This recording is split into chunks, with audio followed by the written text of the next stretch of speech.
நீதிபதி முட்டாள்களுக்கு வணக்கம். ஒரு சாதாரண அரசு பள்ளி ஆசிரியருக்கே உங்களால் தண்டனை வாங்கி கொடுக்க முடியலன்னா, கவர்மெண்ட் ஆஃபீஸருக்கெலாம் எப்படி வாங்கி கொடுப்பீங்க? அரசியல்வாதிகளுக்கு எப்படி வாங்கி கொடுப்பீங்க? முட்டா பசங்க. இம்மேலேயே கோர்ட்டில் கேஸ் போகிறானுங்கன்னா அவனுங்க எவ்வளோ பெரிய பெரிய பெரிய பெரிய கேடு கட்டவனுங்களாக இருப்பானுங்க. நான் கொலை பண்ண பார்க்குறேன்னு காயல்பட்டினத்துலேருந்து சென்னை வரையும் 600 கிலோமீட்டர் கார் எடுத்துகிட்டு வந்தானுங்க. போலீஸை கூட்டு வந்து மிரட்டினானுங்க. தூத்துக்குடி போலீஸ் ஸ்டேஷனில் கம்ப்ளைண்ட் கொடுத்தானுங்க. ஏன் சென்னையில் கொடுக்கல? போலீஸ் சரியாக விசாரிக்கலைன்னு தூத்துக்குடி எஸ்பி ஆஃபீஸில் கம்ப்ளைண்ட் பண்ணாங்க. என்னைய கொடுமைப்படுத்துகிறாங்கன்னு நான் விவாகரத்து அப்ளை பண்ண பிறகு வன்கொடுமை வழக்கு போட்டாங்க. மெயின்டெனன்ஸ் கேஸ் வேணும்னு கேஸ் போட்டாங்க. அப்புறம் சேர்ந்து வாழணும்னு கேஸ் போட்டாங்க. சேர்ந்து வாழ வரவும் இல்லை. எனக்கு எந்த தண்டனையும் வாங்கி கொடுக்கல. ஏன்? சேர்ந்து வாழணும்னு வழக்கு போட்டுட்டு இதில் கல்யாணம் பார்க்குறாங்களா, மாப்பிள்ளை பார்க்குறாங்களா, விவாகரத்து கொடுங்கன்னு வேறு என்கிட்ட கேட்டாங்க. எந்த அரசியல்வாதி மக்களுக்கு நல்லது பண்ணுறான்? புரட்சி தமிழர் எடப்பாடி பழனிசாமியை பார்க்க அவர் ஆஃபீஸ்க்கு போனால் உதவி கேட்டால் ஆட்சியில் இல்லை, இப்போ எதுவும் பண்ண முடியாதுங்கிறாங்க. அவர் ஆட்சியில் இருந்து கிழிஞ்ச கிளிப்புக்கு தான் இன்றைக்கி நான் அலைஞ்சிட்டு இருக்கிறேன். 2 மகளிர் காவல் நிலையங்கள்லையும் தூத்துக்குடி கோயில்பட்டிலையும் 2 லட்சம் வரை லஞ்சம் மட்டும் வாங்கிட்டு ஒன்றும் நடத்தலை. என் மயிரை கூட யாரும் பிடுங்கலை. கேட்டால் சட்டம் பொண்ணுங்களுக்கு தான் சாதகமாக. புரட்சி தமிழர் எடப்பாடி பழனிசாமிக்கு சினிமா நடிகையெல்லாம் பார்க்க நேரம் இருக்கும். கோலத்தில் நான் தங்கியிருந்த வீட்டில் தெரிஞ்ச ஏடிஎம்கேக்கார் வருவார்னு அவர்கிட்ட கேட்டால் என்னை பார்க்க கூட இல்லை, சட்டத்தில் பெண்களுக்கு தான் சாதகமாக இருக்கும் அப்படின்ட்டு சொல்லிவிட்டு போயிட்டார். இதுதான் ஓட்டு போட்ட மக்களுக்கு இவங்க செய்கிற சேவை. கவர்மெண்ட் ஆசிரியர்களுக்கு சம்பளம் போடலன்னா ட்விட்டர் போஸ்ட் போடுறாரு. மதுரையில் சினிமா ஏஜென்ட் ஏமாற்றிட்டு போயிட்டான்னு போர்க்கொடி பண்ணாங்களே, அவங்களுக்காக ஏதாவது பண்ணார்? இல்லை கோயம்புத்தூரில் கம்பெனி இழுத்து மூடிட்டு போனாங்களே, அவங்களுக்காக ஏதாவது பண்ணார்? இவர் ஆட்சியில் தானே அந்த கம்பெனி ஓப்பன் பண்ணியிருக்கிறாங்க. அண்ணா யூனிவர்சிட்டி பொண்ணுக்கு நடந்த கொடுமைக்கு போராட்டம் நடத்தினார். ஏன் அதுக்கு முன்னாடியே கோவளத்தில் நடந்ததுக்கு ஏன் இவர் எதுவும் ஆக்ஷன் எடுக்கலை? அது எல்லாமே நான் என்னோடய வீடியோவில் போட்டிருக்கேன். அவரோட சேலம் அட்ரஸ்க்கே நான் அனுப்பிச்சிருக்கேனே. ஏன் 10 ஆண்டு இருந்தாங்கல்ல, அப்போ சட்டம் போட்டிருக்கலாம்ல பெண்களுக்கு எதிராக கொடுமை நடக்கிறதுக்கு. இதுக்காக ஏன் போடலை? ஆளுநர்கிட்ட போய் புகார் கொடுக்குறாரு, திமுகவில் 4.5 லட்சம் கோடி ஊழல் பண்ணியிருக்காங்கன்னு. சரி, அந்த எம்எல்ஏ தனியாக அவரேவா எல்லாம் கான்ட்ராக்டும் போட்டு ஆர்டர் போட்டு எல்லா வேலையும் அவரே கொடுக்காரு. கவர்மெண்ட் அஃபீஷியல்ஸ் என்ன பண்ணாங்க? எத்தனை கவர்மெண்ட் ஆஃபீஸர்ஸ் இன்வால்வ் ஆகிருக்கிறாங்க? அவங்க மேலே என்ன நடவடிக்கை எடுப்பார்? கேட்டு சொல்லுங்கள். எல்லாம் மக்களை முட்டாளாக்குற வேலை. சரி, அது கூட வேண்டாம். செந்தில் பாலாஜி ஏடிஎம்கேயில் இருக்கும்போது தானே ஊழல் பண்ணார். அவருக்கு தண்டனை வாங்கி கொடுக்க சொல்லுங்கள், அப்ரூவராக வர சொல்லுங்கள். மாட்டார். ஏடிஎம்கேயில் ஊழல் பண்ணி திமுகவில் போயிட்டு அரெஸ்ட் ஆகிறாரு. 2 கட்சியும் அவருக்கு எதிராக எதுவும் பண்ணுறதில்ல. சரி, அந்த ஏமாந்தங்களே 2000 மக்கள், அதில் எத்தனை பேர் ஏடிஎம்கே கட்சியை சேர்ந்தவங்க, எத்தனை பேர் திமுக கட்சியை சேர்ந்தவங்க, எத்தனை பேர் நாம் தமிழர் கட்சியை சேர்ந்தவங்க, எத்தனை பேர் பாட்டாளி மக்கள் கட்சியை சேர்ந்தவங்க, எத்தனை பேர் பாஜக சேர்ந்தவங்க? அதில் ஒருத்தர் கூட ரஜினி ஃபேன்ஸ் இல்லை, விஜய் ஃபேன்ஸ் இல்லை, அஜித் ஃபேன்ஸ் இல்லை. ஏன் அவங்கெல்லாம் அவங்களுக்கு எதிராக குரல் கொடுக்கல? அவங்களுக்கு நீதி வாங்கி கொடுக்கல? தூத்துக்குடியில் டாய்லெட் இல்லாமல் தான் வெளியே போய் ஒரு பொண்ணு இப்போ இறந்து போயிருக்கு. 60 வருஷம் ஆட்சியில் இருந்திருக்காங்கள, ஒரு டாய்லெட்டு கூட இவங்களால் கட்டி முடிக்க முடியல. அடிப்படை வசதி.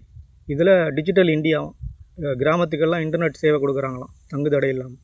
எல்லா மக்கள்கிட்ட காசை பிடுங்கிறதுக்கான காரணங்கள். யாரும் மக்களுக்கு நல்லது செய்கிற வரல. ஏன் மோடி ஊழலுக்கு எதிரானு சொல்கிறாரு? எங்கே அந்த கவர்மெண்ட் அஃபீஷியலுக்கெல்லாம் தண்ணி வாங்கி கொடுக்க சொல்லுங்கள் பார்ப்போம். தைரியம் இருந்தால் லஞ்சம் வாங்கணும், தைரியம் இருந்தால் அவ்வளோ வாங்கினேன்னு சொல்லுங்கள். பெரிய கவர்மெண்ட் அஃபீஷியல்னு பிடிங்கிறாங்களா? சொல்கிறாங்கல்ல. ஓட்டுக்கு காசு வாங்கிட்டு தான் ஓட்டு போட்டேன்னு மக்களை தைரியமாக சொல்லுங்கள். சொல்ல மாட்டாங்க. ஏன்னா அரசியல்வாதி இருந்தால் அவன்கிட்ட கையை காலை பிடிச்சி ஏதாவது கவர்மெண்ட் வேலை வாங்கலாம், எப்படியாவது கிடைக்கும், காசு பார்க்கலாம் அப்படின்னு தான் எல்லோரும் கட்சியிலே இருக்கிறாங்க, தெரிஞ்சவங்களும் இருக்கிறாங்க. ஒரு முதல்வருக்கே இங்கே பாதுகாப்பு இல்லை. ஒரு ஃபிசிக்கலி சேலஞ்சு தைரியமாக கோட்டை வரைய முதல்வர் அலுவலகத்துக்குள்ளேயே போய் முதல்வரை ஏமாத்துறான்.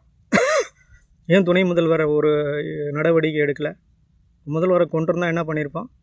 எந்த கவர்மெண்ட் அஃபீஷியல்ஸ் ஒர்க் பண்ணுறான்? ஒரு முதல்வருக்கே அவ்வளோ பாதுகாப்பு உள்ள முதல்வருக்கே பாதுகாப்பு இல்லை. அப்போ என்னோடய உயிருக்கு ஏதாவது ஆச்சுன்னா நீதிமன்றங்கள் தான் முதல் காரணம். என்னோடய வன்கொடுமை வழக்கு முடிக்கும்போது நீதிபதியை என் வாழ்க்கையில் முழு செட்டில்மெண்ட் கொடுத்து பார்த்தது இல்லைன்னு சொன்னாங்க. நான் லஞ்சம் கொடுத்தேன். நான் நீதிபதிக்கு நானே கடன் பிரச்சனைன்னு சொல்கிறாங்க. அப்போ லஞ்சம் கொடுக்க எனக்கு ஏது காசு? தனி மனித சுதந்திரம்னா ஏதாவது தெரியுமா நீதிபதிக்கு? மனித உரிமைகள் மீறல்லாம் என்னென்னு தெரியுமா? ஆர்டிகிள் 21 என்னென்னு தெரியுமா? இதுக்காக தான் நான் போராடிக்கிட்டு இருக்கேன். இன்றைக்கி 24 மார்ச் 2026 பங்குனி 10 தமிழுக்கு என்னோடய பிறந்த நாள். இன்றைக்கி வரை என்னோடய உயிருக்கு உடம்புக்கு ஒரு சின்ன காயம் கூட ஏற்பட்டதில்லை. இதுக்கு மேலே எனக்கு ஏதாவது ஆச்சு அப்படின்னா நீதிமன்றங்கள் தான் முதல் காரணம். எல்லாத்தையும் மூடிட்டு போயிடணும். என்னோடய சர்டிஃபிகேட் எல்லாத்தையுமே சுப்ரீம் கோர்ட்டுக்கு அனுப்பிச்சி விட்டேன். அதை கூட படித்து மீடியாவில் போடாமல் திரும்ப அனுப்புகிறானுங்க. இவனுங்களாம் என்னத்தை படித்து வந்தானுங்க? எல்லா நீதிமன்றங்களுக்கும் ஹைகோர்ட் ஆஃப் சென்னை, மதுரை கிளை, தூத்துக்குடி நீதிமன்றம், கோவில்பட்டி நீதிமன்றம், திருச்செந்தூர் நீதிமன்றம், திருப்பூர் நீதிமன்றம் எல்லாத்துக்குமே அனுப்பிச்சிருக்கேன். போஸ்ட் கார்டு போட்டிருக்கேன். அசிங்கமாக கூட போட்டிருக்கேன். ஆனால் ஒருத்தரும் பார்த்து என்னோடய வீடியோவை மீடியாவில் கூட போடலை. ஞாபகம் ஏதாவது ஒன்றுனா செத்தாதான் பார்ப்பாங்க. நான்லாம் சாக மாட்டேன். நீங்கள் சாகுங்க, வேணும்னா தற்கொலை பண்ணிக்கோங்க. ஒரு சாதாரண அரசு பள்ளி ஆசிரியரே நீதிமன்ற அவமதிப்பு இல்லை, அவன் வீட்டு டாய்லெட் மாதிரி யூஸ் பண்ணியிருக்கான். இதுக்கு மேலே நீங்கள் உயிரோடு இருந்து பிரயோஜனமே இல்லை. மோடி கள்ள நோட்டு ஒழிக்கிறேன்னு பண மதிப்பிழப்பு நடவடிக்கை கொண்டு வந்தார்.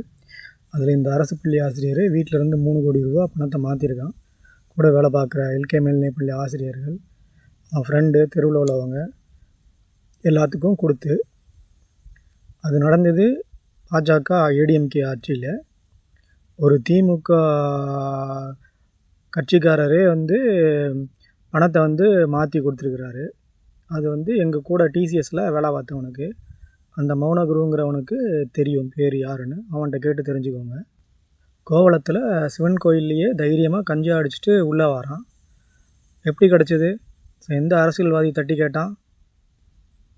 கேட்டால் குடிப்பழக்கத்தினால தான் எல்லா பிரச்சனையும் வருது, மதுவை ஒழிக்கணுங்கிறாங்க. ஒரு நாளைக்கு எத்தனை பேர் குடிக்கிறான்? கோடி பேர். இப்போ டெய்லி கோடி தான் நடந்துக்கிட்டு இருக்குது. ஒழுக்கம் இல்லாதவன் தானே குடிச்சிட்டு பிரச்சனை பண்ணுறான். குடிக்க காசு இல்லைன்னு திருடுறான். நீ ஒரு பார்ட் டைம் வேலை பார்க்க வேண்டியது தானே? 150 ரூபா கிடைக்கும்ல.